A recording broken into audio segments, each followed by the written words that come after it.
Bueno, ahí vamos. ¿Se ve bien? Sí, perfecto. Bueno, un poco el tema de la charla surgió en relación a la pandemia y al entrenamiento, estas nuevas adaptaciones que hay que hacer online, pero para, a ver, me salté una. Para poder llegar a eso, me pareció interesante hacer una introducción y contextualizar un poco algunas cuestiones que tienen que ver con el entrenador personal y con los tipos de clientes, porque obviamente las planificaciones que hagamos van a estar acorde a las necesidades de los clientes.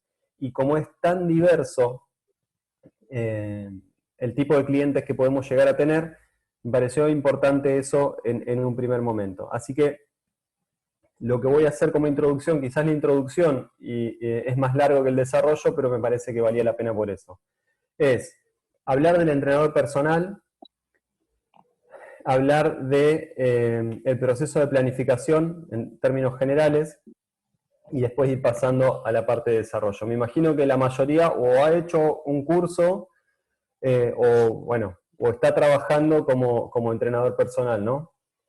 Quizás alguno también ha tenido algún estudio paralelo como en relación a la educación física. Entonces, según algunos autores, y una cosa que quiero comentar antes de empezar, que se me olvidó que es importante, es que lo que les voy a mostrar es una interpretación de la bibliografía, de algunos trabajos científicos y de algunas propuestas que hay, que quizás se adapte en parte y no totalmente a la realidad que les toque. Y obviamente puede ser que algo de lo que diga les mueva el piso y les haga sentir que quizás se estaban equivocando en lo que estaban haciendo. Y creo que no hay que tomar el error como algo negativo, creo que el error son instancias de aprendizaje y que hay que tomarlo como algo que nos nutre, que nos impulsa a ir por más. Lo digo porque a veces uno cuando va a tomar un curso descubre que lo que estaba haciendo quizás no era lo ideal y se quiere matar y nada. Entonces, entenderlo en ese contexto, verlo desde ese punto de vista. ¿Qué es un entrenador personal? Bueno, puse lo que refieren dos autores. Uno dice que es un profesional que instruye y entrena clientes, generalmente en situación individual, en relación, a ver, voy a seguir a admitir, perdón, que me llegó otro mensaje. Con el objetivo, bueno, que los ejercicios que sean apropiados, que sean seguros, con el objetivo de incrementar su aptitud física y obviamente mejorar su salud. También podemos decir que es un entrenador obviamente individualizado, hace trabajo individualizado para personas que necesitan mejorar su condición física en general o en especial, para objetivos que tienen que ver con la salud o el alto rendimiento. Bueno, entonces, por estas dos definiciones, nos quedan claros tres aspectos. Por un lado, que es un profesional, es decir, es alguien que se dedica a eso, que cobra por su trabajo y que ha estudiado para eso. Segundo, que hace un trabajo individualizado. Allí en la definición que hace Robert, dice, ahora me perdí, ¿dónde estaba aquí? Entrena al cliente, generalmente en situación individual. Claro, no quiere decir, me parece a mí, que no los trate individualmente, sino que a veces los puede incluir en un grupo, ¿no? Pero su dosificación de carga es individual. Y esto es un aspecto muy importante. Y tres aspectos de esa individualidad destacamos, que son orientación hacia la salud, hacia la actividad, a la aptitud física o el fitness y el rendimiento. En cuanto a la formación, no es una actividad que esté regulada, y obviamente la posibilidad de entrenar gente online hace que esté mucho menos regulada, no se pueda controlar. O sea, cualquiera podría, desde su Instagram, ofrecer sus trabajos como entrenador personal y nadie le va a decir que no ha estudiado, que no se ha formado. No hay títulos oficiales, no es una carrera oficial, oficialmente reconocida por un ministerio. A veces sí hay, obviamente, universidades que dan cursos y demás, pero título oficial por el Ministerio de Educación no hay, avalados por el Ministerio de Educación no hay. Y en general son cursos cortos de menos de un año. Algunos de ellos, y más ahora, totalmente online. Algunos certificados tienen duraciones limitadas. Por ejemplo, el National Strength and Condition Association te da un certificado con una validez de 2 años. Para poder sostenerlo, tenés que seguir haciendo cursos de actualización. Y obviamente, la mayoría de las instituciones que están en Estados Unidos son de referencia internacional. Es decir, si ustedes buscan trabajo, no sé, en un gimnasio en Hong Kong y tienen un certificado de alguna de estas organizaciones, los van a tomar. Es más, muchas veces hasta lo piden, ¿no? Preferentemente con el certificado de entrenador personal de tal asociación. Lo que no ocurre igual en los certificados de otros lugares, pero bueno, en España, por ejemplo, me consta que hay universidades que estaban dando cursos, en Argentina hay una variedad, quizás por lo que más conozco, ¿no? De ofertas impresionantes. Y eso es, digamos, lo que se supone que deberíamos aspirar como entrenadores personales, más allá de que tengamos o no un título de profesor de educación física. Dicen, creo que se sigue diciendo en los profesorados, hace tiempo que no trabajo en un profesorado, pero cuando yo estudiaba y mucho tiempo después, cuando trabajé como docente, se decía que el profesor de educación física es un océano de conocimientos de 1 centímetro de profundidad.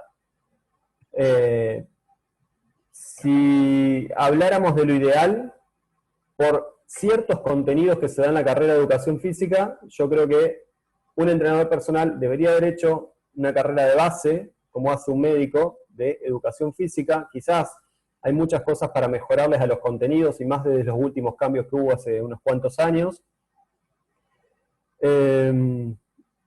Y posteriormente hacer una especialización en entrenamiento personalizado, en preparación física en un deporte determinado, lo que fuere. Eso sería lo ideal. A veces no ocurre así. Eso sería similar a lo que hacen los médicos, ¿no? Hacen su formación de base y después su especialización. A veces no ocurre así y hay personas que directamente acceden a la especialización.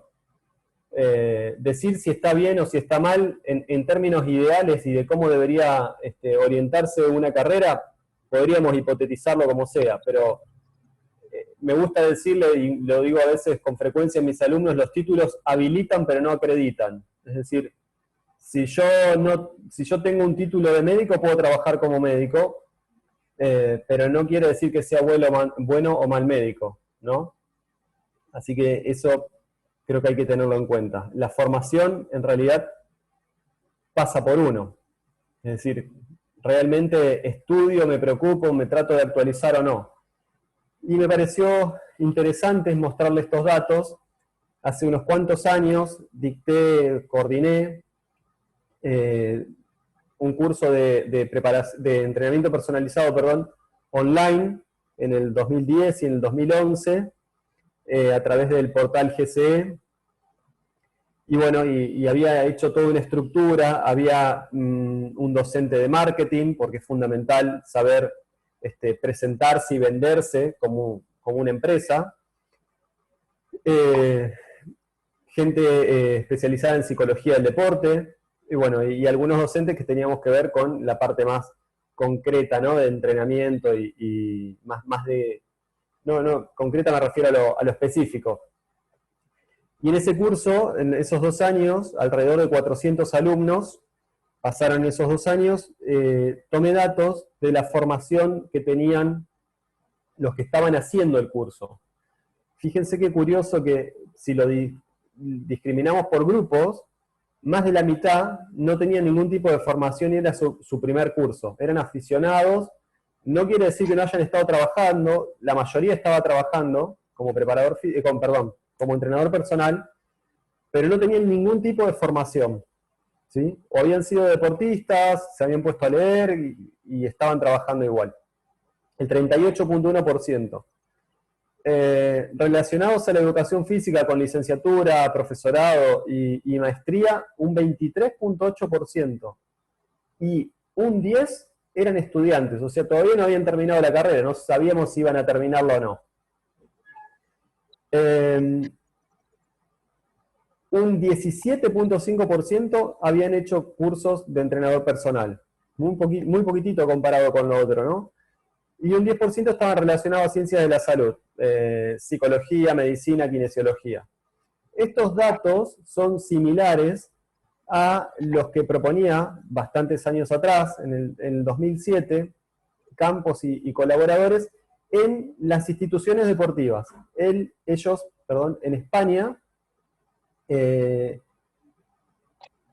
evaluaron las personas que estaban trabajando en instituciones deportivas y el 30% no tenía ningún tipo de título de formación en el área. Otro 30% eran graduados en educación física, también con título de maestro, de licenciado. Un 30% eran técnicos deportivos y un 10% tenía un título de técnico en animación, en actividades en la naturaleza, por ahí afín a la actividad física, pero no relacionado directamente al deporte. Me parece interesante destacar esto, ¿no? Cuántas personas sin ningún tipo de formación están involucradas directamente con el entrenamiento personalizado o trabajando directamente con el deporte. Entonces, se supone que lo que ustedes están haciendo acá, que es invertir en su formación, es importante para distinguirse de los otros. Sobre todo, por lo que vamos a ver un poquito más adelante, de qué es lo que busca la gente.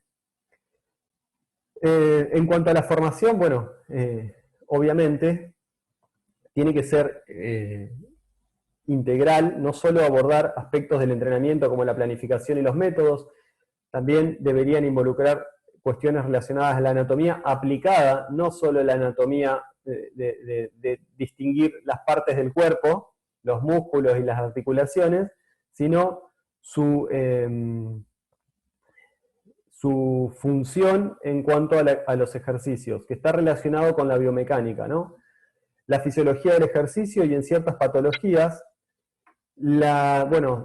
algunos aspectos de la didáctica son fundamentales, la nutrición y la psicología, y estos aspectos de nutrición, psicología y fisiología en patologías, no para como muchos a veces incurren desde mi punto de vista en el error de ponerse a hacer dietas o de hacer recomendaciones una cosa es dar un consejo, una opinión, y otra cosa es hacer recomendaciones tipo psicólogo, ¿no? De qué hacer en la vida de esa persona o qué medicación, si fueran patologías, tomar, sino para poder entenderse con profesionales de esas áreas específicas, hablar un mismo idioma y poder trabajar en conjunto. O sea, no es raro, sobre todo en la nutrición, que el entrenador personal tome un curso de nutrición también y se ponga a prescribir suplementos o se ponga a armar dietas. Por ahí está mal decirlo, hablar de uno, no así, pero bueno, yo jamás hago un plan nutricional. Y las pocas recomendaciones que tengo, fichas para hacer recomendaciones nutricionales que tengo hechas, las paso a un nutricionista para que me dé su visto y lo menciono en mi ficha quién fue el que dio el visto bueno.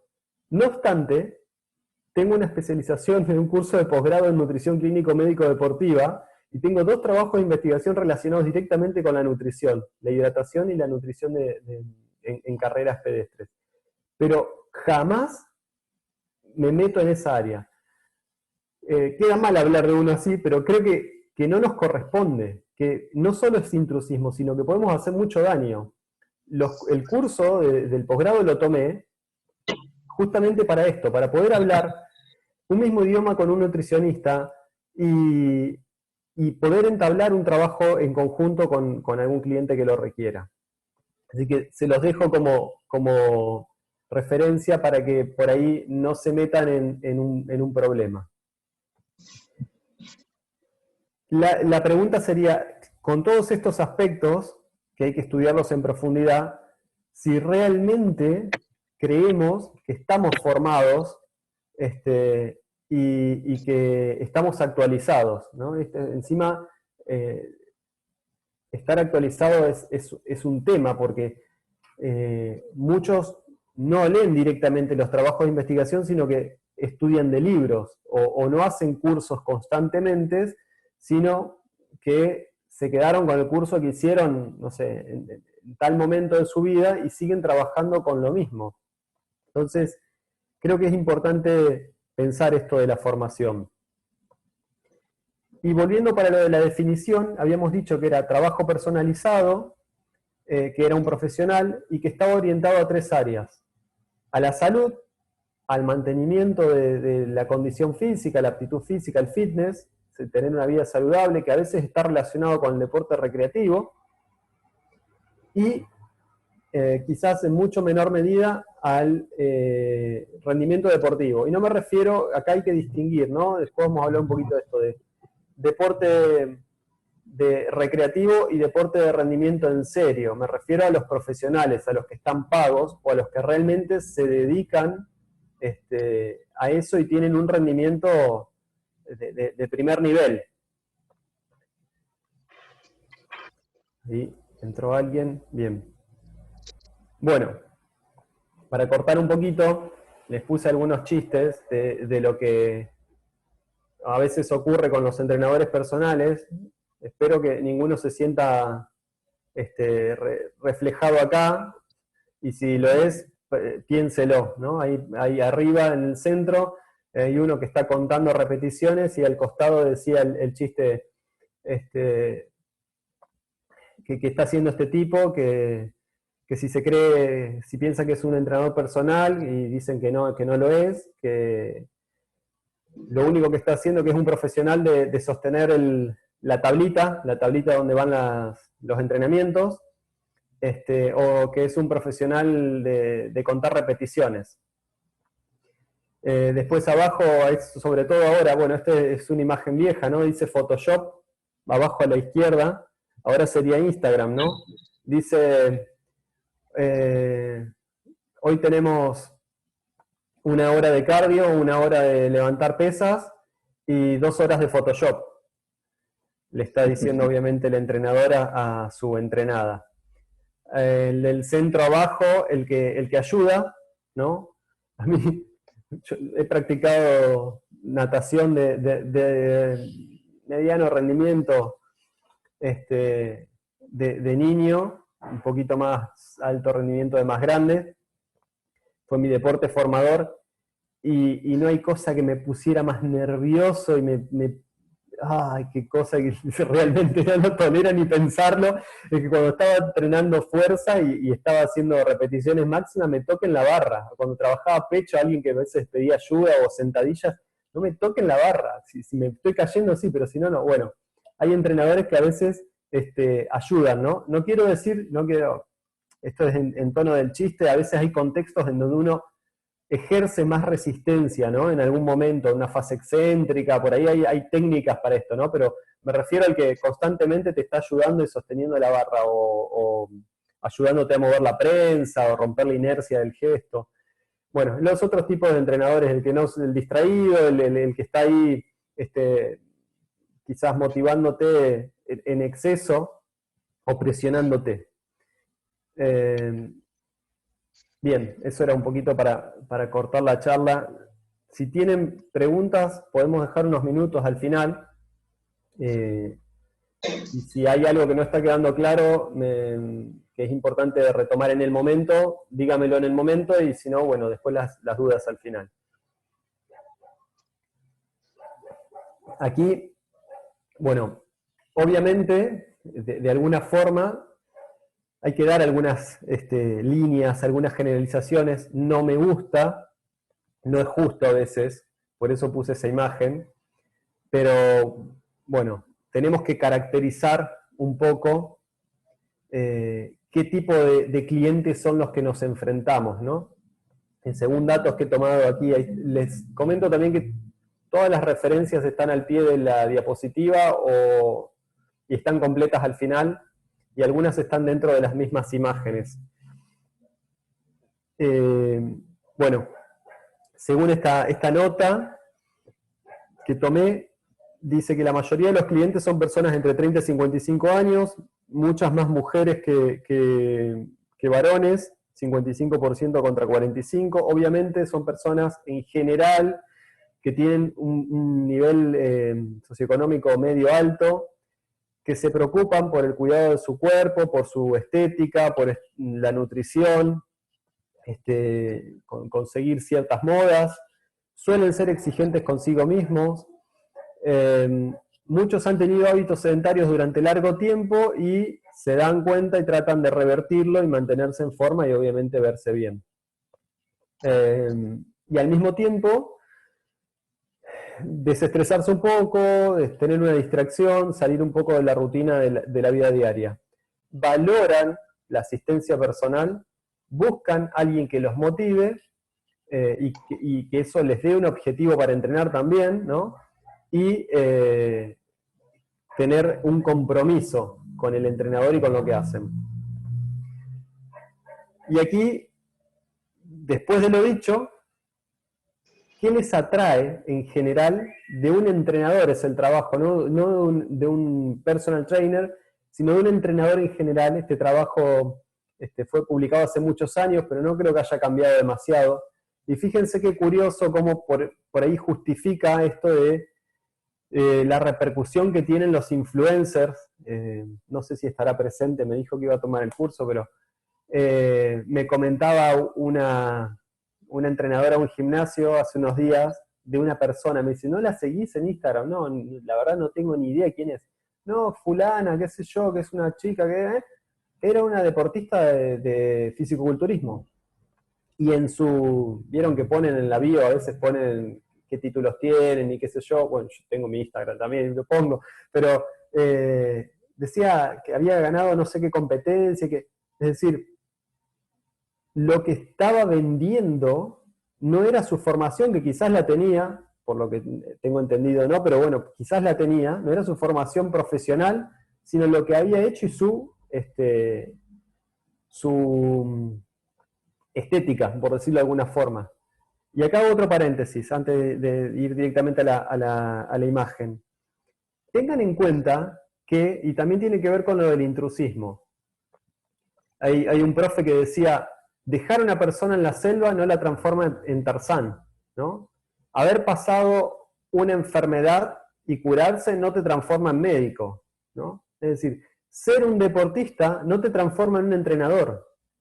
Y sin embargo, tenemos miles de ejemplos de personas que han sido exitosas en el deporte y que sin formación se han volcado en la tele, ¿no? Hay un montón.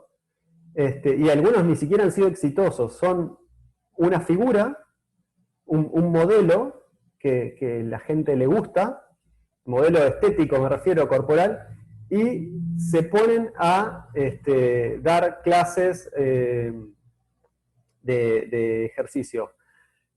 Hace poquito, en un grupo de WhatsApp que estoy de Brasil, de entrenadores, de preparadores físicos en realidad, pasaron la nota, no la encontré de vuelta, borré el WhatsApp, me parecía interesantísimo, de una modelo que le iniciaron juicio por intrusismo profesional porque estaba vendiendo rutinas online. Y creo que tenía un programa de televisión también y así mostraba ejercicios. Como lo han tenido otras aquí en Argentina, muchísimas. Y obviamente no tenía formación en esto. Y terminó pidiendo disculpas y explicando que en realidad las rutinas las hacía su entrenador personal y que ella las representaba o las revendía en Internet. Entonces, creo que hay que ser muy cuidadoso. Y me acuerdo de una anécdota también, me estoy yendo por las ramas, pero se dice el pecado, pero no el pecador. A ver cómo lo digo, pero bueno. Conocí a una persona que iba a un gimnasio y le pagaba para que no sepan nunca quién es, le pagaba a su profesor, a su entrenador personal, para que le arme rutinas, se filmaba mientras las hacía y las vendía en internet en su Instagram. Muy loco esto, ¿no? Y el entrenador lo sabía, ¿no? Hasta que, bueno, obviamente en un momento dijo, basta, esto no puede seguir. ¿Por qué toda esta introducción tan larga? Porque fíjense qué interesante. Según estos datos, el comportamiento personal y las relaciones humanas, o sea, el trato el que el entrenador tiene con sus clientes y con su medio, con las personas que lo rodean, influye en lo que se supone que es un entrenador personal en un 38.75%. De los datos que tomaron, que son estos 4 puntos que están a la derecha abajo casi, la mitad, es lo que más influye.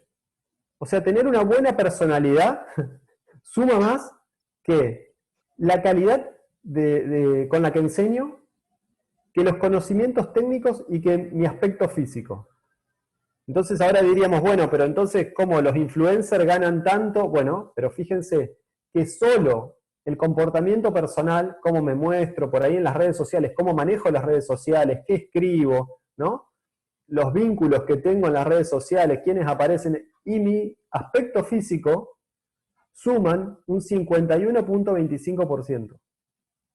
O sea, buena personalidad, buen lomo, seguro gano clientes. ¿Sí?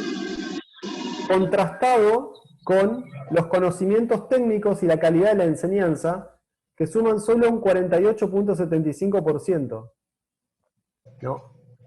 Así que, si no tenemos buen lomo, buenísimo, porque podemos sumar mucho con la personalidad. Y si no tenemos una personalidad muy magnética, ¿no? Si nos cuesta hacer chistes y entablar buena onda con la gente, vamos a tener que tener sí o sí buen lomo para poder ganar un poco de atractivo para los clientes, ¿no? Me pareció interesante estos datos para poder explicar un poco quizás cómo se da esto de los entrenadores que no tienen formación de ningún tipo y a su vez convocan muchísima gente, sobre todo en las redes sociales. Y ahora sí, me voy a tomar unos minutos de caracterizar a los clientes, y insisto con lo que la diapositiva que puse de que las generalizaciones no son buenas, pero de alguna forma tenemos que tipificarlos, tener una idea de qué vamos a hablar, porque no voy a hablar de planificación en cualquier tipo de clientes, sino solo en algunos. Y hay algunos autores, creo que el primero que lo propuso fue Darío Capa, en un artículo hace 18 años, ahí está, el 2002, que dice que hay clientes que buscan fines estéticos. Sus objetivos son mejorar la imagen corporal y llegar a un ideal que ellos asocian con la belleza o con la aptitud física. En general, son personas entre 15 y 45 años que pueden haber presentado un aumento de tejido adiposo en su masa corporal, un cambio en la composición corporal o en su peso, en su masa total, que a su vez pueden tener diferentes tipos de trastornos de la imagen corporal, de la nutrición, trastornos obsesivos compulsivos, y hasta pueden abusar de ciertas sustancias. Creo que, y obviamente el área que clasifican estos sería para el fitness, de las 3 áreas que les mencioné, el deporte de rendimiento, el ejercicio en patologías o la rehabilitación entre comillas, porque no nos corresponde a nosotros una rehabilitación, sino un kinesiólogo, un profesional de la medicina, y el fitness, esto entra en el área del fitness. Creo que es muy común este tipo de clientes. A mi entender, son los que menos adhesión tienen al preparador, al entrenador personal. Están un tiempo, son muy exigentes con los resultados dependen de sus ojos, no de lo que realmente ocurre. Ayer en el gimnasio una persona decía, me veo con mucho brazo. ¿Cómo me veo con mucho brazo? ¿Qué es? ¿Qué imaginás que es el cuerpo ideal? ¿No? ¿Qué se supone que es un brazo normal? ¿No? Y era una persona que va al gimnasio todos los días y está en forma. ¿No? Y dijo justamente, miren el error, dijo, voy a dejar de entrenar brazos. Obviamente hay estereotipos de belleza que siguen los hombres y las mujeres, y daba perfecto este estereotipo, era una chica la que decía eso. Los hombres, lo que a veces no entrenan son los miembros inferiores porque se supone que tienen que tener grandes pectorales, grandes brazos, ¿no? En el ideal común de belleza. Y las chicas se matan entrenando miembro inferior, glúteos y a veces algo de bíceps y de tríceps ahí muy poquito, ¿no? Creen que de esa forma logran su ideal de belleza. Y obviamente en estos tipos de clientes es fundamental, como entrenador personal, a mí me gusta trabajar asociado o consultando a otros profesionales, y un profesional del área de la psicología es fundamental en este tipo de clientes, y si se puede, porque se detecta que hay, por ejemplo, en este trastorno de la imagen corporal, hay alteraciones en la alimentación y hay a lo mejor un problema de bulimia, de anorexia. Es fundamental poder también trabajar con un nutricionista, ¿no? Así que creo que este es bastante común. Después están los ex deportistas, también corresponden al área del fitness, también son bastante comunes, en general son mayores de 30 y han dejado de entrenar por un tiempo y quieren regresar a competir o quieren volver a mantenerse en forma y participar a veces de estas carreras de calle, estas carreras pedestres, mal llamadas maratones, ¿no? El maratón es la de 42 kilómetros, todas las otras son carreras pedestres. Por lo menos así lo reconoce la IAF. Esta persona se sabe que ha perdido aptitud física y quiere volver a entrenar como cuando estaba activo, lo cual obviamente hace que tenga un elevado riesgo de lesión. Algunos pueden tener patologías subclínicas, es decir, que todavía no se han dado cuenta y por su sedentarismo han empezado a desarrollar alguna patología. No son muy constantes, pero cuando entrenan, como han tenido experiencia deportiva seria, entrenan con intensidad. A estos a veces, igual que a los otros, hay que estar conduciéndolos, frenándolos, ¿no? Son los que te dicen, no, pero si yo antes levantaba tanto, ahora podría levantar más o menos lo mismo. Bueno. Está el competitivo. Este es, a mi entender, es una de las personas más difíciles para trabajar, que puede tener objetivos estéticos o de rendimiento. La edad es variada, y aclaro una cosa, que estos perfiles a veces se dan en superpuesto, ¿no? A veces hay una persona competitiva que busca, como dice acá en objetivo, cuestiones estéticas, y se superpone el primer caso que di con ¿no? En sus características. El ejercicio es prioridad, suele venir muy motivado, compite consigo mismo y con los demás todo el tiempo, y generalmente pone metas irreales, lo que genera ansiedad y frustración. Tampoco son clientes que duren mucho. porque van y prefieren buscar otro entrenador, porque suponen que su no logro de metas no se debe a que fue irreal, sino que a su entrenador no lo supo llevar. ¿Mm? Le echan la culpa al entrenador. Les cuesta mucho ver el error.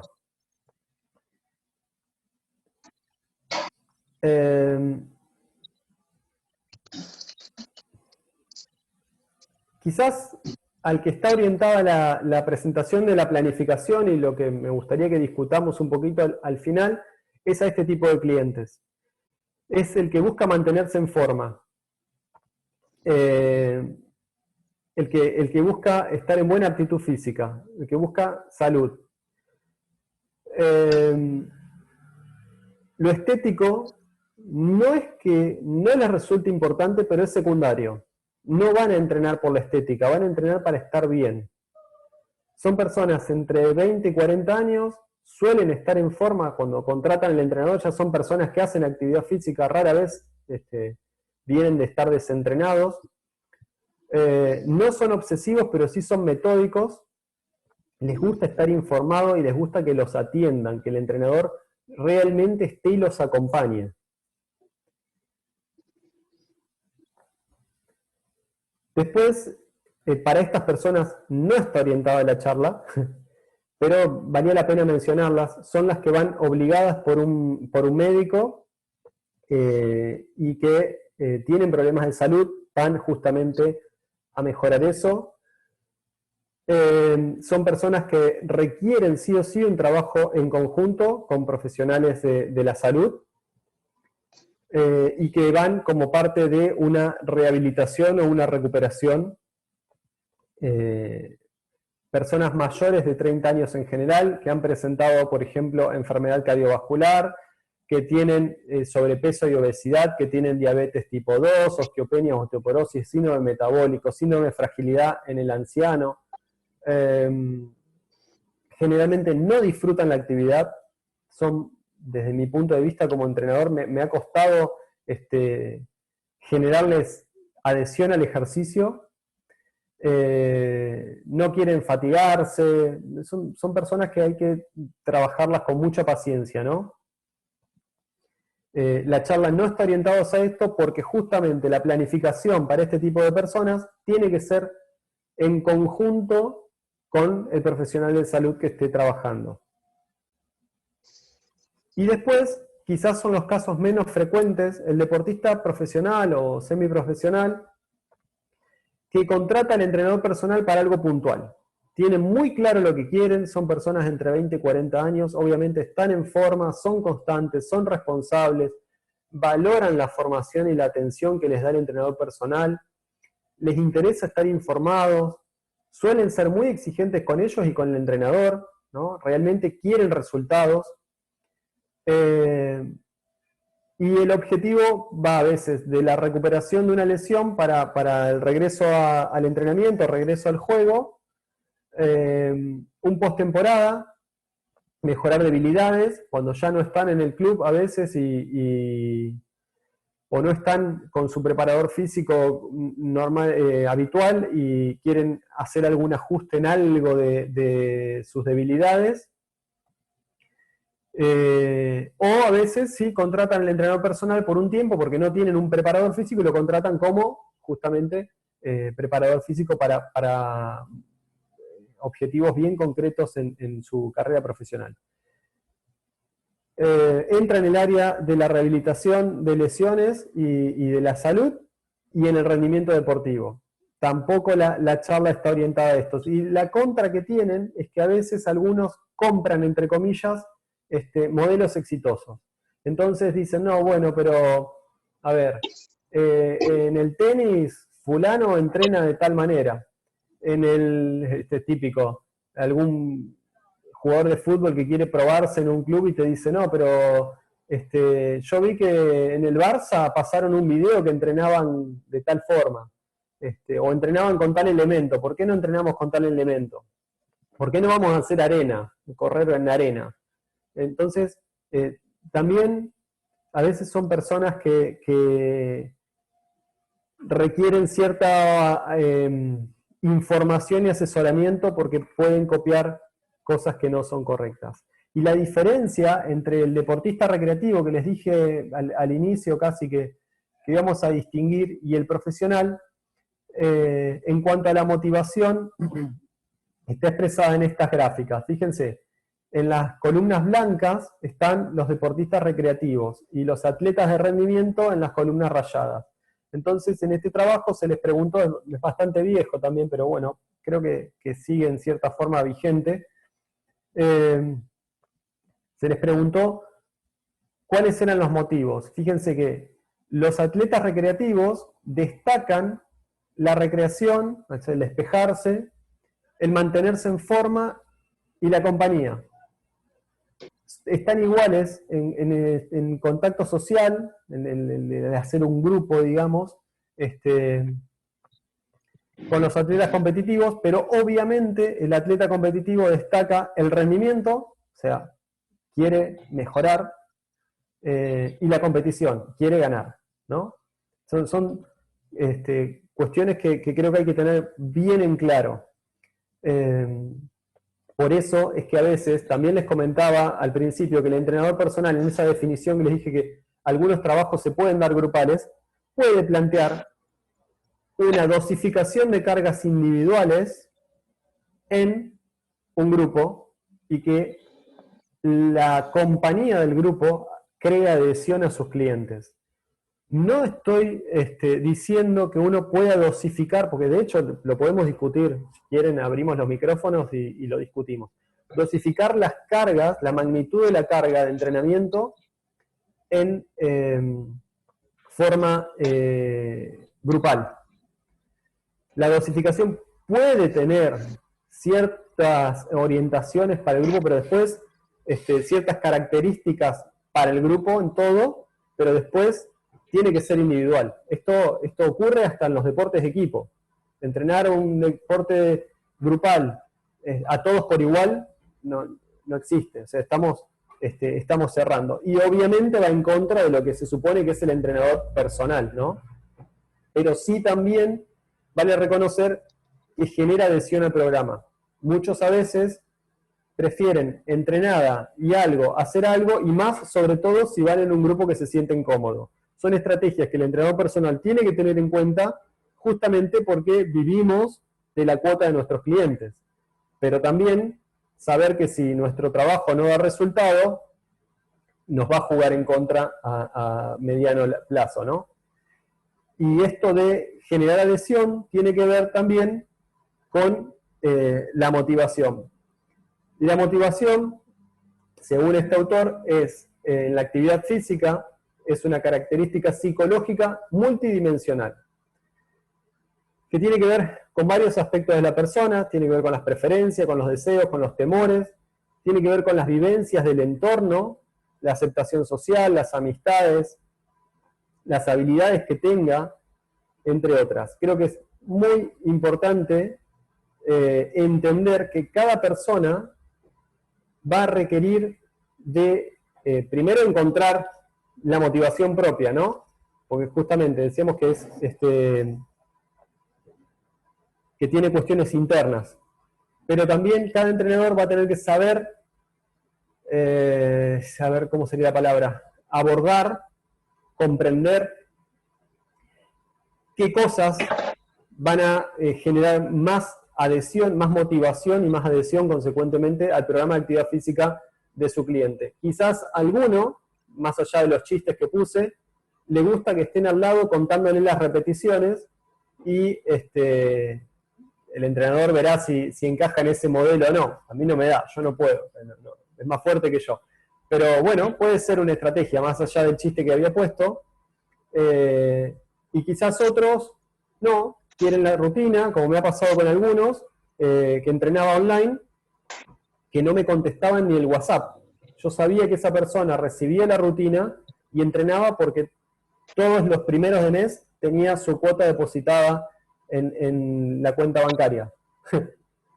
Después, a veces, cada tanto le decía, bueno, porque como forma recreativa quería correr a carreras de calle, ¿tenés algún calendario? ¿Querés alguna carrera para ajustar los planes? sí, me gustaría en tal fecha, tal carrera. Ese era todo el mensaje que recibía de esa persona. Bueno, esa persona encontraba motivación por cuenta propia y no necesitaba un entrenador que esté al lado ni mandándole WhatsApp ni que estén acompañándola. Por eso digo, sabrán ustedes cómo encontrar un punto a esto. Ahora sí, vamos directamente a lo que es la planificación. Hay que distinguir qué es planificar y qué es programar. No son lo mismo. Perdón. Planificar es, obviamente, establecer un plan, un modelo sistemático de actuación, de cómo voy a proceder, y se elabora en forma anticipada. Programar es idear y ordenar las acciones necesarias para llevar adelante el proyecto. Entonces, en el contexto de lo que vamos a hacer, planificar es qué voy, valga la redundancia, qué voy a hacer, y programar es el detalle de cómo y cuándo. Planificar es el camino para llegar desde donde estoy hoy a donde quiero llegar más adelante. Implica un análisis de situación general, esto es fundamental, y debería contemplar que puede haber eventos inesperados. En el contexto del entrenador personal, lo que a veces se omite es la vida diaria de esa persona. Lo mismo en el caso de la fatiga, ¿no? Decimos, ay, vamos a programar fíjense que dije programar, tal método con tal dosificación de carga, y nos olvidamos que esta persona trabaja tanta cantidad de horas, tiene un trabajo de cierta forma, tiene un problema familiar que lo estresa, que aumenta su cortisol, que reduce sus horas de sueño y que no tiene buena recuperación. Me acordé de otra anécdota. En un gimnasio una vez empiezo a trabajar con una persona, fíjense lo importante de contextualizar. Y me dice esta persona, la verdad que hoy estoy un poco cansado, primer día que íbamos a trabajar juntos, me gustaría trabajar liviano, y cuando venga no soy muy regular con los horarios, pero me gustaría llevarme el plan y ver dónde lo puedo hacer. Le digo, ¿por qué? ¿Por qué faltas? Me dice, no, viajo mucho. Ah, le digo yo, bueno, sí, que sos chofer de bus, sos transportista. No, viajo, no me quería decir, me di cuenta que me evitaba un poco la pregunta, y cuando insistí, me dice, no, lo que pasa es que soy arquitecto, trabajo para una empresa que me hace viajar por distintas partes del mundo, y cuando vuelvo tengo jet lag y no me alcanzo a adaptar a los horarios. Digo, sí, yo pensé que viajaba, no sé, 1 o 2 veces por año. Y le digo, ¿y cada cuánto viajas? No, 1 vez por mes estoy viajando. Ayer estaba en Hawái. Entonces, imagínense si uno no puede contextualizar y conocer a la persona, cómo va a planificar, ¿no? Esa persona había ido al gimnasio para despejarse, no para entrenar, ¿no? Debería haberse quedado en su casa a relajarse, a recuperarse, y bueno, por cuestiones que tienen que ver a veces con el jet lag y organizar los horarios otra vez, fue bien, estaba informado, fue a entrenar al gimnasio. Pero, insisto, fíjense qué importante es esto de contextualizar. Bueno, volviendo a lo de planificar y programar. Hablaba de los eventos inesperados en la planificación. Y debo tener los detalles y los pasos específicos, al menos bosquejados, para saber esto de desde dónde estoy hasta dónde quiero llegar. En el programar, voy a determinar los tiempos y las metas específicas, ya más concreto, ¿no? Y va a suponer pensar en los contenidos, o sea, si voy a hacer trabajos de resistencia, trabajos de fuerza, trabajos de coordinación, trabajos de movilidad o entre comillas flexibilidad, los métodos, los medios, el sistema de evaluación. ¿Y en qué se basa la planificación? Bueno, esto lo habrán visto seguramente si han leído sobre entrenamiento, en el síndrome general de adaptación, que fue la tesis doctoral que propuso como adaptación al estrés o respuesta al estrés Hans Selye en los años 30, y La crítica que tiene esto, lo vamos a ver un poquito más adelante, es que Don Hans no trabajó con situaciones de ejercicio normales. Las situaciones de ejercicio que impuso a las ratas de laboratorio con las que estudió, entre muchas otras situaciones de estrés farmacológicas, por ejemplo, y demás, fueron extremas, ¿sí? Y a partir de ahí nos quedamos con esta idea general y decimos, bueno, el cuerpo responde de esta forma. Hay un estímulo que sería la flecha, la línea blanca horizontal es nuestro estado de nuestra homeostasis, nuestro estado normal, funcional. Recibimos un estímulo que puede ser la sesión de ejercicios, el cuerpo reacciona con una alarma, se recupera, genera una resistencia, y si no hay otro estímulo, un agotamiento de esa mejora que hubo en el estado de homeostasis. O sea, pierdo mi homeostasis, la supercompenso, y si no hay nuevo estímulo, la recupero. Esta es la base del entrenamiento o de la planificación del entrenamiento. Ahora bien, de los modelos de planificación, hay un montón de modelos de planificación y han surgido como respuesta a las exigencias del deporte. De hecho, han evolucionado, a veces apoyándose unos sobre otros, lo que ha propuesto un autor lo ha retomado otro, lo ha pulido un poco, no necesariamente mejorado, yo diría adaptado a los cambios de reglamento de un deporte, por ejemplo, o a los avances de la fisiología, o hasta de la psicología, por ejemplo, el modelo cognitivo o el microciclo estructurado de Seirulo Vargas en el ámbito de los deportes de conjunto, particularmente en el fútbol. Y creo importante no pensar en estos modelos aplicados al fitness. Lo que se comenta en la bibliografía, ¿por qué? Porque justamente cada uno ha surgido para dar respuesta a un deporte en particular. ¿Y por qué han sido exitosos en el alto rendimiento de ese deporte? Imagínense aplicar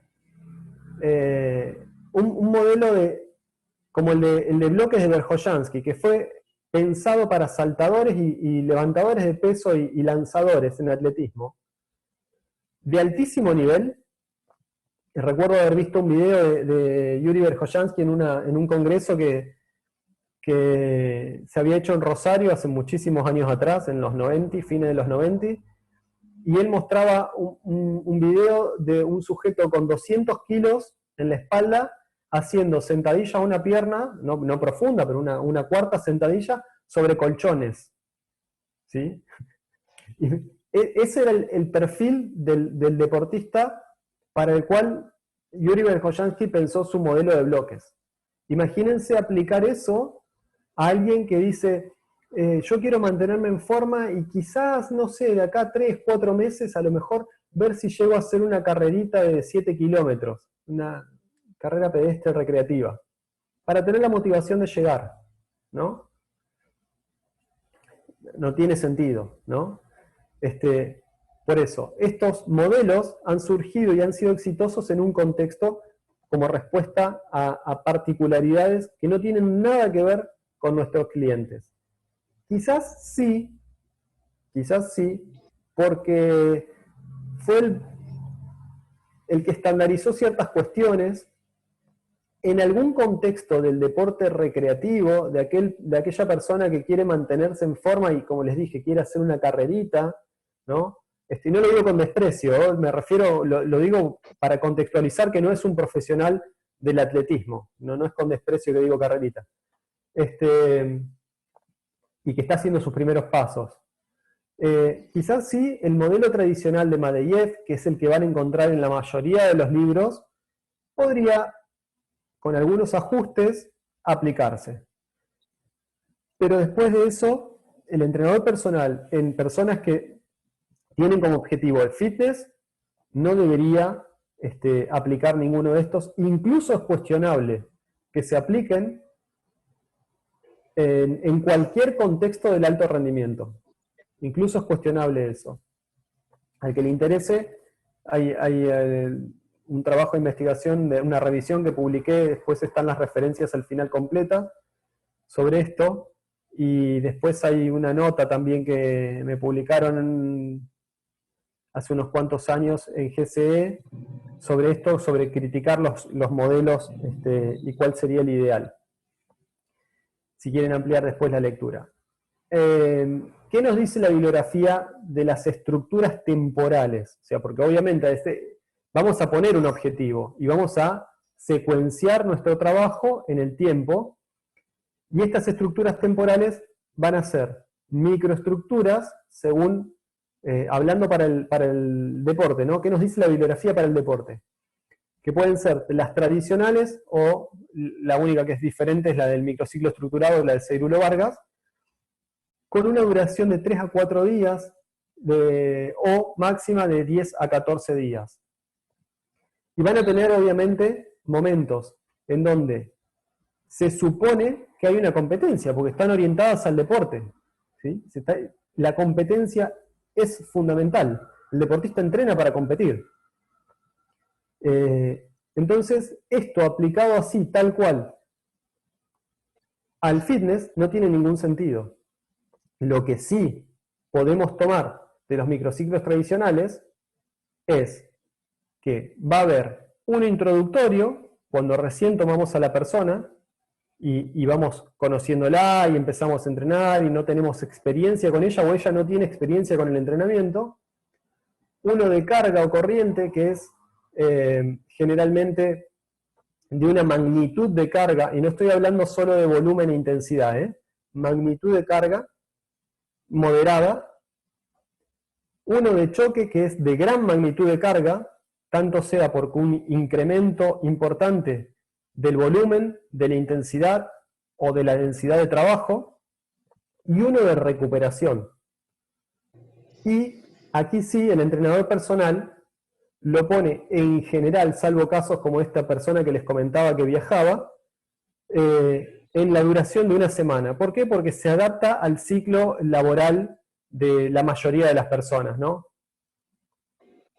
En cuanto a las mesoestructuras, en el deporte se habla de 2 a 6 y hasta 8 microciclos, que acuérdense que duraban de 3, 4, 10 y 14 días cada uno, y de acuerdo al modelo de planificación que se utilice, si es con cargas acentuadas, regulares y demás, va a haber distintos tipos de microciclos, si son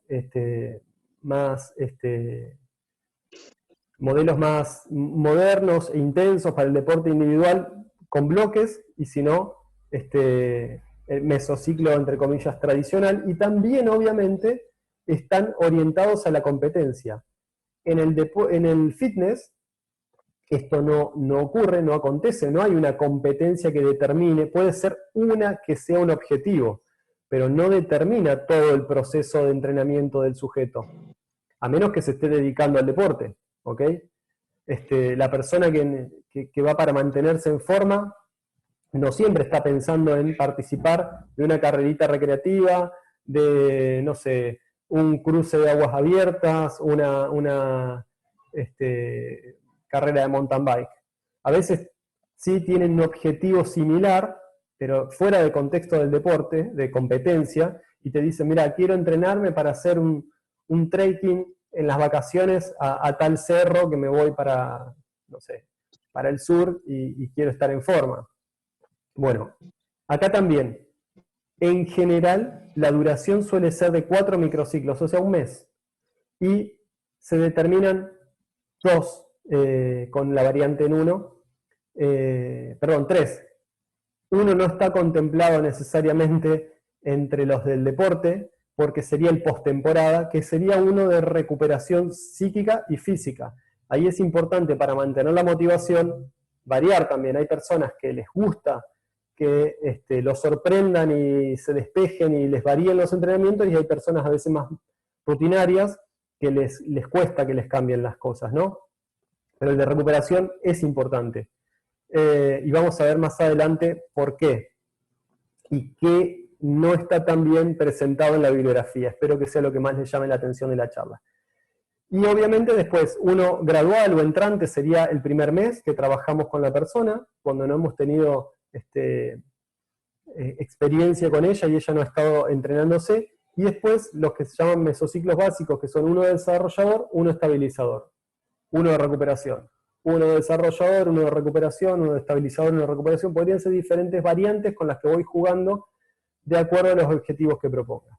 Y les había dicho que, y esto es lo que me gustaría que cuestionemos, que repensemos, que está en la bibliografía, que el entrenamiento se explica, el proceso de entrenamiento se explica, o las adaptaciones al proceso de entrenamiento se explican por el síndrome general de adaptación, la propuesta que había hecho Hans Selye en mediados de los años 30.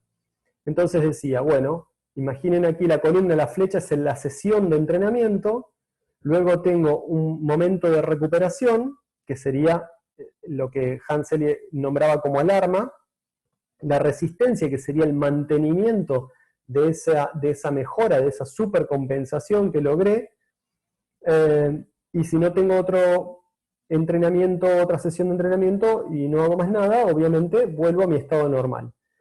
Y se supone que el rendimiento resultante es incremental en el momento de resistencia, y que si en ese momento de máximo pico o máximo peak de resistencia tengo otro estímulo,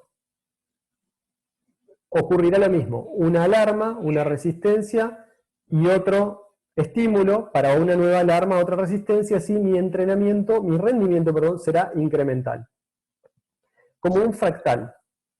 Pero la explicación sería esta, ¿no? El cuadro que les mostraba recién, miren arriba a la izquierda, y la sucesión de entrenamientos en días de la semana sería el de la derecha arriba, y a lo largo de un mesociclo, o bloque en el caso del deporte, depende cómo lo veamos, sería abajo a la izquierda. Para el que no sepa lo que es un fractal, son estructuras que se repiten cíclicamente y que desde la más pequeña hasta la más grande son iguales. Ahí les puse un ejemplo, es una hoja de helecho. Fíjense que esto es lo mismo, ¿no? A grandes rasgos, el ideal de la respuesta, o lo que se supone que sería la respuesta, se repite. Si esto fuera así, miren abajo a la izquierda, el rendimiento resultante sería, si esto se diera tal cual, sería fascinante. Imagínense los deportistas de alto rendimiento, mejorarían constantemente, y siempre estarían en una nueva y mejor situación de rendimiento. Imagínense también en el fitness, ¿no? Es decir, vengo por cuestiones estéticas, quiero tener tal cuerpo porque considero que es el ideal, entonces en unos pocos años mejoraría, y aún así podría seguir mejorando cada vez más, sin usar sustancias ilegales. Pero ¿qué pasa? Sí. Lamentablemente nos vamos a morir. Nos guste o no nos guste, hay que aceptarlo. Y hay una pérdida de capacidad funcional a lo largo de la vida. Y acá cuento una anécdota de esta persona que entrené durante tantos años. También, de vez en cuando, le había propuesto yo, porque nunca se le había ocurrido participar en carreras de pedestres, y le dije, bueno, vamos a hacerlo como para tener una motivación de vez en cuando, es decir, una vez al año, dos, las que vos quieras, porque hacía un trabajo de resistencia corriendo, hacía un trabajo quizás el más importante en el gimnasio, para que tengas un objetivo a seguir. Accedió, y después de unos cuantos años me dice, bueno, Nacho, pero hace 5 años que no mejoro mis marcas, las estoy manteniendo. ¿Cómo es posible? Y bueno, claro, tenía 45 años cuando hizo su mejor marca y la mantuvo hasta los 50. Su mejor marca, no estamos hablando de que ganó una carrera, aunque ha tenido algunas que sí, pero su mejor marca en una carrera de 10 kilómetros era un tiempo respetable. Había salido en el montón de la categoría, en la mitad, y era un tiempo respetable. Muy lejos de las primeras, pero respetable. Y le digo, pero, en tono de chiste, pero muy en serio, le digo, pero estás manteniendo el tiempo que tenías cuando eras más joven y estás más vieja. Entonces, Después me entendió lo que le quise decir. Se ofendió primero. Pero bueno, era esto. O sea, vamos a tener a lo largo de la vida una pérdida de capacidad funcional. Entonces, aquel modelo de serie, aquel modelo en donde se supone que recibimos un nuevo estímulo en el momento óptimo y nuestro rendimiento resultante va a ser mayor, no es cierto en la práctica. Es un modelo ideal, pero no es verdad. No acontece. Incluso hay que contemplar que las personas tienen un montón de otras cuestiones que las atraviesan, que les producen estrés y que le restan capacidad adaptativa a los estímulos. Y aquí, bueno, lo puse de ejemplo, ¿no? La pérdida a lo largo de los años, la pérdida de fuerza entre los entrenados y los no entrenados. Obviamente, aquellas personas que entrenen para el fitness van a tener una pérdida, un SLOOP mucho menor que aquellos que fueron sedentarios o que no hicieron entrenamientos correctos. Por ahí le llaman hipoactividad física, ¿no? Son aquellas personas que a veces dicen, bueno, o que hace varios años que dicen, bueno, vamos a salir a caminar, y que su ejercicio físico es salir a caminar con un amigo, con una amiga, o la pareja, el matrimonio, que salen a andar en bicicleta juntos, ¿no? Obviamente están haciendo actividad física, pero no están haciendo ejercicio. Y para lograr cierta condición física, está claro que tenemos que hacer ejercicio, que tiene que haber una dosificación de las cargas y una progresión. Entonces, con todo este contexto, ¿qué nos queda? ¿Qué propuesta práctica? Si no hay modelos de planificación que podamos aplicar porque han salido de los deportes, han querido dar respuesta a los deportes, ¿qué nos queda para programar? ¿Cómo planificamos un trabajo en el fitness? Bueno, antes que nada les destaco dos cosas que a mí me encantan, que escribe Kiely en un trabajo de investigación que hace sobre los modelos de planificación. Dice que no hay que caer en falacias, en mentiras lógicas que son muy comunes en la bibliografía. Primero, suponer que las tendencias grupales promedio reflejan con precisión las posibles respuestas individuales, ¿no? Porque a tal persona le resultó, porque a tal entrenador y preparador físico le resultó, a mí me va a resultar, porque lo hacen en el Barça, lo voy a hacer con mi jugador, porque los que corren en el grupo de corredores de X entrenador lo hacen, lo voy a replicar. Y segundo, suponer que los diseños famosos permiten lograr objetivos más altos, y que estos pueden ser extrapolados a otros deportistas, lo que les dije recién también. Porque lo hacen en el Barça, lo podemos hacer nosotros. Porque en el caso, por ahí esto es más común en los deportistas que contratan los profesionales y semiprofesionales que contratan el entrenador personal, ¿no? Dicen, no, bueno, pero en el ámbito del básquet me ha pasado, no, pero lo vi a Ginóbili que con su primo que es kinesiólogo y no sé qué, está haciendo una dieta y está entrenando con no sé qué elementos y está saltando más.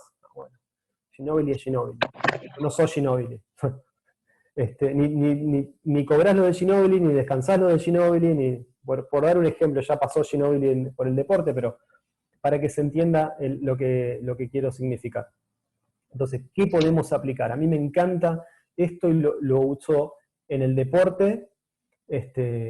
Por supuesto, ustedes tendrán que filtrar lo que les voy a proponer en estos dos modelos ahora para ver qué pueden tomar, pero podemos discutir arduamente después si los otros convencionales les sirven, y yo creo que está muy alejado de la realidad del entrenador personal. Los organigramas lógicos de García Manso a mí me dan la estructura. Es más, de acá tengo mucho para hablar con el cliente. Entonces me siento y le digo, ¿cuál es tu objetivo? Y lo consensuamos al objetivo. Bien, quiero reducir mi tejido adiposo. Me veo que tengo rollitos acá. Bueno, ok. ¿Tenés antropometría hecha? No. Bien. Realmente, vamos a hacer la antropometría.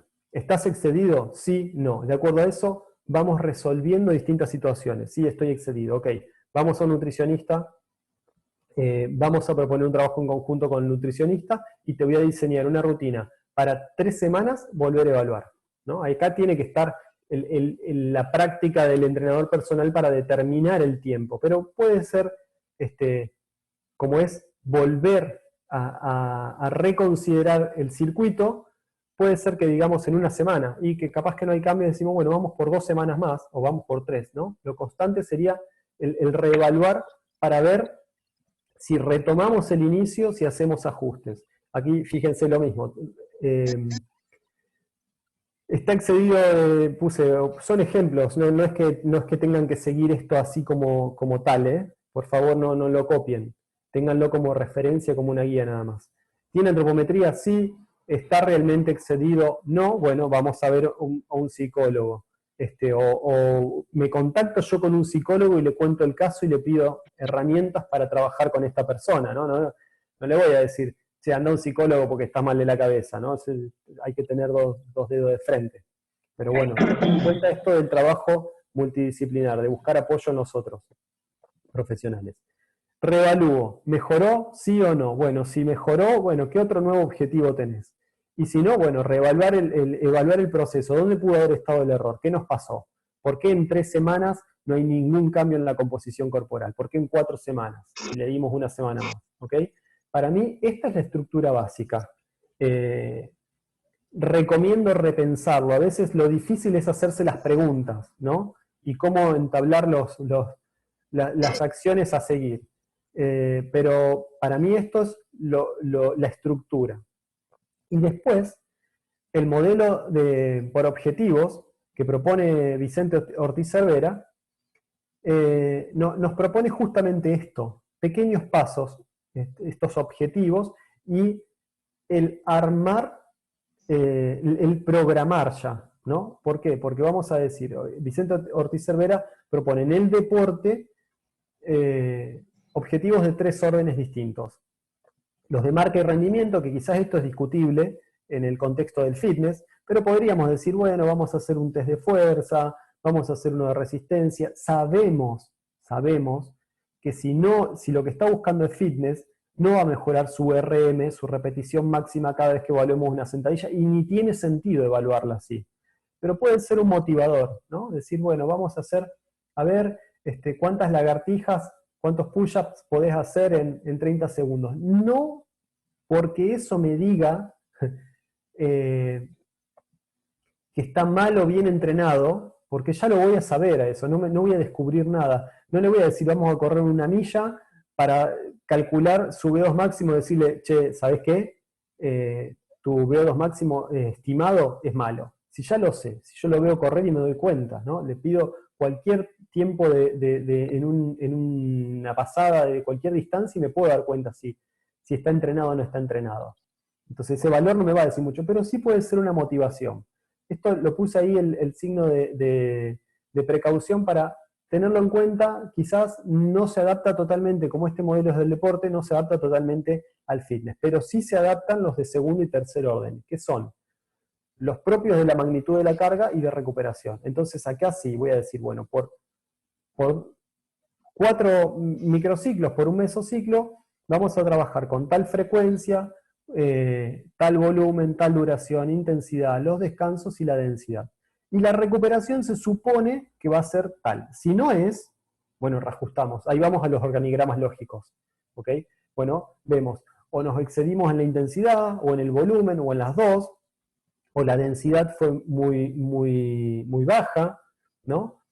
Una buena alternativa son los cuestionarios como el Total Quality Recovery, para tener datos de cómo va recuperándose la persona y poder hacer estos ajustes. Fíjense cómo se articula esto con el modelo anterior, ¿no?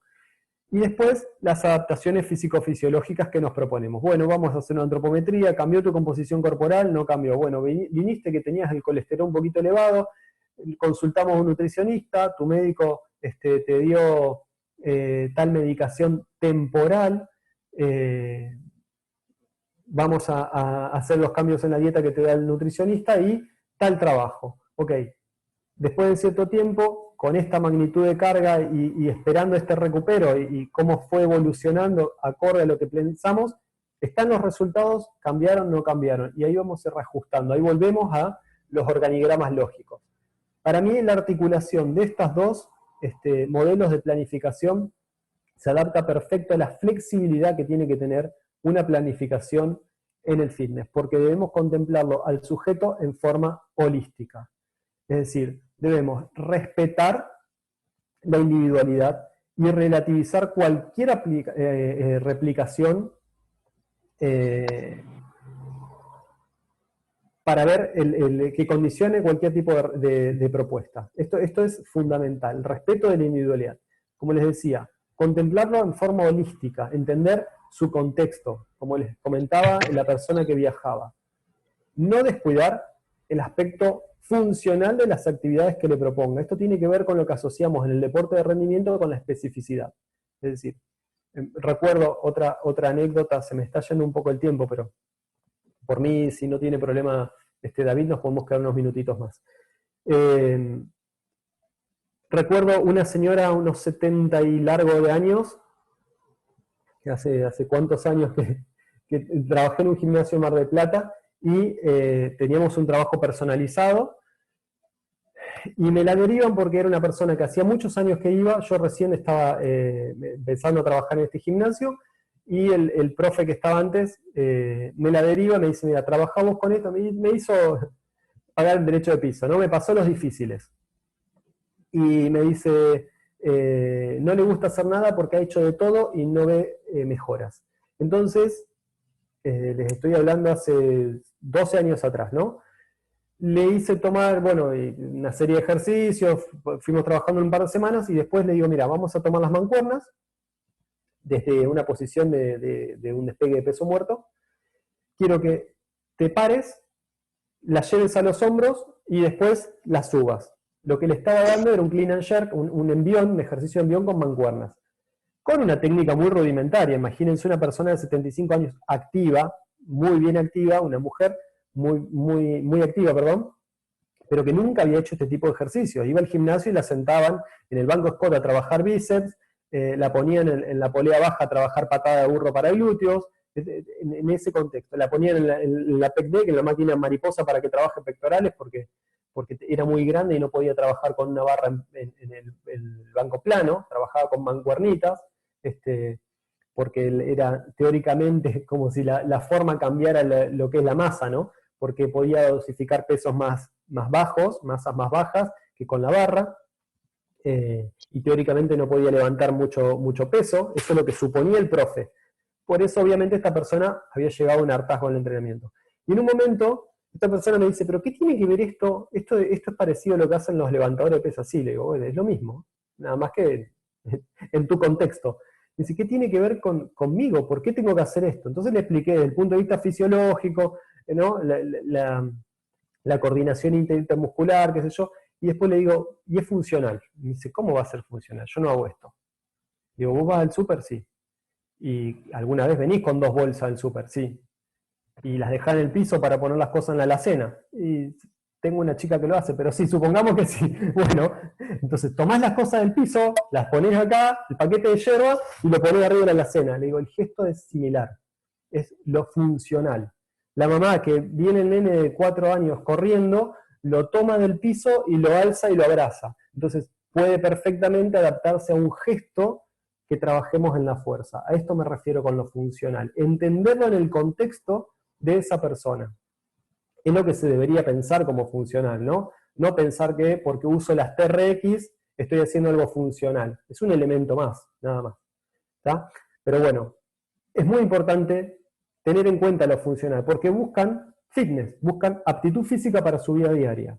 El plan obviamente debe ser flexible, los objetivos tienen que ser realistas, a corto y mediano plazo. ¿Por qué? Porque le voy dando la zanahoria, como el burro alrededor de la noria, ¿no? Le voy dando la zanahoria para que continúe y vea el objetivo ahí. Si lo ve muy a largo plazo, probablemente le cueste continuar. Y reajustar obviamente según los logros. Entonces, ¿vamos a hacer microciclos, mesociclos para tener una estructura? Sí, pero como los organigramas lógicos, voy a repensar, voy a reevaluar y voy a volver atrás y voy a decir, bueno, vamos a continuar un microciclo más, como los objetivos de Vicente Dotti y Cerveras. No avanzamos al próximo objetivo. Nos quedamos con este una semana más, o lo reducimos una semana más para volver a este la semana que viene, porque no nos está dando esta magnitud de carga que estamos trabajando es demasiado. No hiciste los cambios en los triglicéridos con la dieta que te dio el nutricionista y con el ejercicio que estamos haciendo, no hubo cambio en tus triglicéridos. ¿Se entiende? Es muy importante flexibilizar el plan. Y obviamente, para generar adhesión, comprometerlo al cliente en el planteo de los objetivos. Hacerlo parte. A veces el cliente no tiene mucha idea, porque no ha tenido entrenador personal antes, o puede proponer objetivos irreales, pero al hacerlo parte y reajustarlo de alguna forma lo comprometo, y al mostrarle la evolución, o a veces el estancamiento, y repensar los objetivos, le voy generando sentido de pertenencia al compromiso, ¿se entiende? Y después, obviamente, informar, bueno, lo de motivar y variar. A mí me gusta mucho, cada tanto, a veces en la semana, o cada 2 o 3 días, depende la frecuencia con la que trabaje con la persona, proponerle algún desafío. Obviamente que sea alcanzable, porque si le propongo algo que es inalcanzable se va a frustrar. A lo mejor una vez se lo aguanta, la segunda no le va a gustar, me va a decir eso no lo voy a hacer porque no lo puedo hacer, no logro, me frustra. Entonces, a veces son desafíos desde de lo físico, ¿no? Decirle, bueno, y no necesariamente desafíos con exigencia extrema. No le digo, bueno, vamos a correr 1 kilómetro a todo lo que da a ver qué tiempo haces. No, a veces son desafíos que tienen que ver con la estabilidad, a veces son desafíos que tienen que ver con la complejidad de un ejercicio, y no hay un ganar o perder. Es decir, a ver si nos sale más o menos esto, mirá, te caíste para allá, cuesta, viste qué difícil, está bueno el ejercicio. Sí, y en realidad el ejercicio lo único que tuvo como objetivo fue generar un desafío. No fue una dosis de entrenamiento concreta, ¿no? Es mi manera de proponerlo. Ustedes lo adaptarán a su realidad y a sus clientes. A mí me funcionó hasta ahora. Pero no quiere decir, insisto, que porque a mí me funcione a ustedes también. Sí es interesante lo de proponer desafíos y de variarle los trabajos y estos desafíos, ¿no? Sean criteriosos al tomar las recomendaciones. Y obviamente tratar de tener asesoría con un psicólogo, con un médico, con un kinesiólogo, con un nutricionista. A lo largo de los años, por ahí he tenido suerte de trabajar con muchos, entonces no es raro que cuando se me presenta un caso con alguna complejidad, lo llame a alguien o lo derive directamente y digo, mira, anda con esta persona y yo ya sé cómo trabaja porque hemos trabajado o nos hemos frecuentado en algún momento con algún cliente o paciente para ellos, y sé que va a estar en buenas manos y que con ese otro profesional manejamos mismos códigos, mismo idioma para poder abordar mejor a esta persona. Ahora, para cerrar, lo que les quería mostrar, que me parece muy interesante porque tiene que ver con todo esto que les estaba diciendo, es el registro de las actividades online. Yo empecé a trabajar online con ICQ, un chat que era para conocer gente, y por mail, en el 98. Los tiempos han cambiado rotundamente, la tecnología, y les traje ejemplo de cosas que uso. Hay más. Si tienen disponibilidad para comprar, ahora es difícil aquí en Argentina, pero si hay alguno de afuera o tiene cuentas afuera, hay aplicaciones que por 5 o 6 dólares o 10, 15 las puede comprar y seguir sus clientes mensuales, esto, ¿no? Y hay otras que a veces son fijas, pero seguir sus clientes online por la aplicación del celular. Pero bueno, en forma gratuita, lo que disponemos es si el cliente tiene algún tipo de dispositivo como un reloj con un smartwatch, un reloj inteligente, como ahí puse yo el Garmin abajo en el centro, puede registrar sus entrenamientos. Ahora le voy pasando diferentes imágenes para los que no conocen. Y si no, con el celular, con aplicaciones del celular puede ir cargando, a veces registrando con el GPS del celular, que puede llegar a presentar alguna falla, pero bueno, por las antenas que haya. Pero es una muy buena alternativa igual. Dos posibilidades, el Strava, la aplicación Strava y Endomondo, me parecen súper interesantes.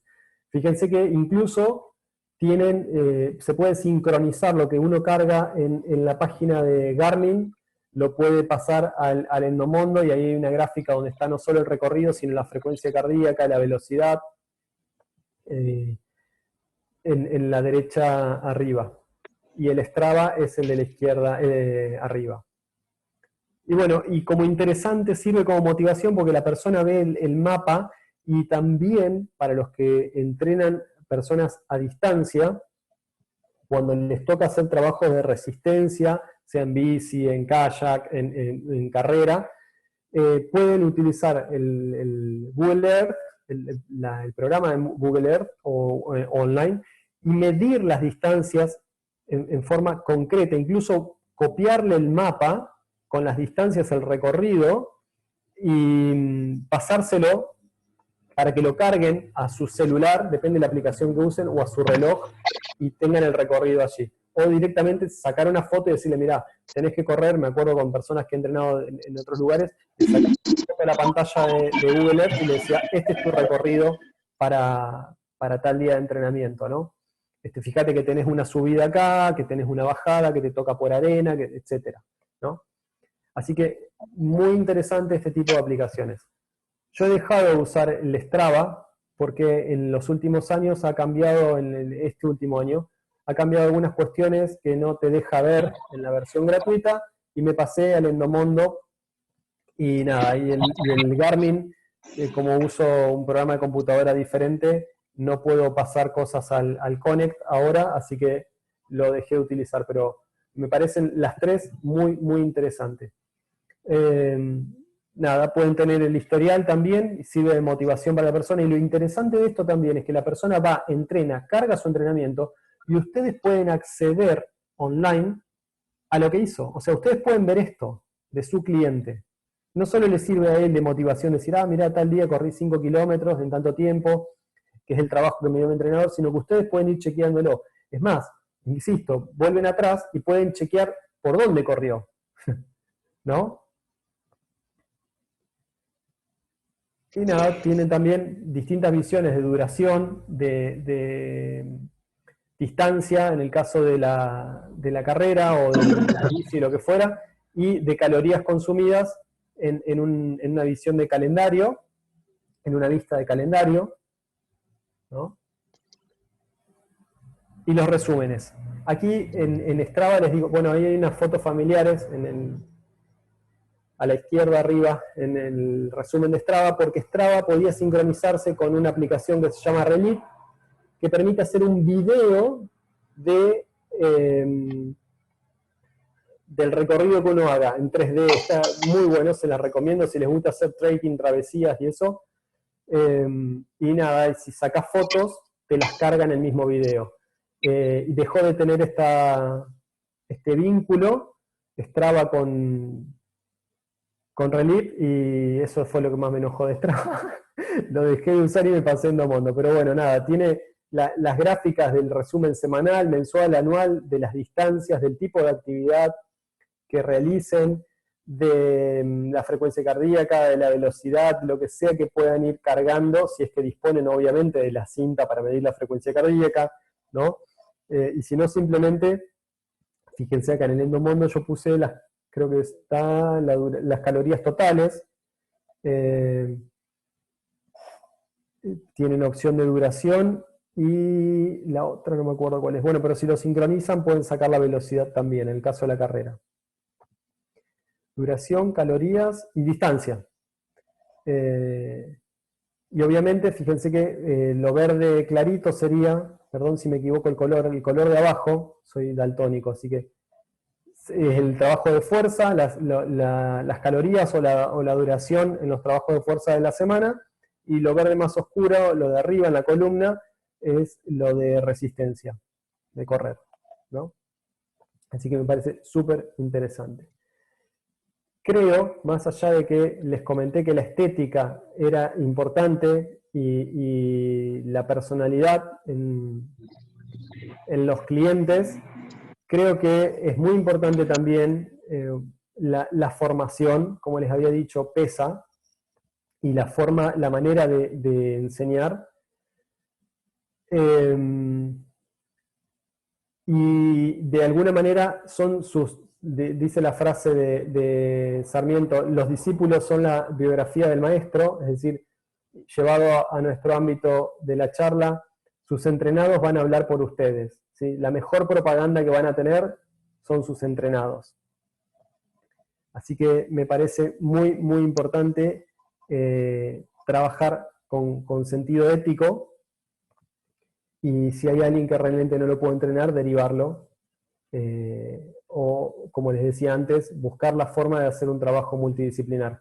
Con muchos de los deportistas recreativos que he trabajado, he tenido que trabajar, por decisión, ¿no? En conjunto con el profesor del gimnasio que iban, porque hay cosas que uno online no puede estar mirando. Por más que me mandaban los videos de los ejercicios y yo le hacía correcciones técnicas, era más fácil contactarme con sus profesores de gimnasio, explicarles lo que quería y que ellos los continúen. En el seguimiento me refiero, ¿no? No el continuar de seguir entrenándolo, porque lo seguís entrenando yo, pero que los estén mirando y les hagan las correcciones y me comenten si aparece algún tipo de cuestión que hay que corregir. Eso también está interesante como entablar un grupo de trabajo. A veces podemos sentirnos intimidados, decir, no, ¿cómo le voy a mandar que lo mire otro entrenador personal? Y me ha pasado de una deportista recreativa que solo quería participar 2 o 3 veces al año de carreras pedestres, que había empezado solo por fitness, de contratar ella a un entrenador personal para que la corrija, y la rutina se la armaba y se la enviaba yo. Así que a veces me comunicaba con ella y con su entrenador para que él la pueda seguir en los ejercicios. Y después, bueno, cuando salía a correr, nada, seguía las indicaciones directamente que le había pasado, no había un entrenador de carrera, ¿no? Así que me parece interesante tener en cuenta estas cuestiones de flexibilizar la cabeza para tratar de superar las dificultades que puede llegar a tener lo virtual. Y aquí están las referencias de lo que no estuvo citado en forma completa en las diapositivas. Y voy a dejar de compartir pantalla. Y si quiere, David, hacemos unos minutitos de charla. Me dicen si algo no quedó claro. Sí, profe, los que quieran hacer preguntas, ahora es el momento. Sí, gente, aprovechen al profesional y evacúen todos sus tipos de dudas. Este es el espacio para que ustedes puedan crecer y hacer las preguntas que necesitan.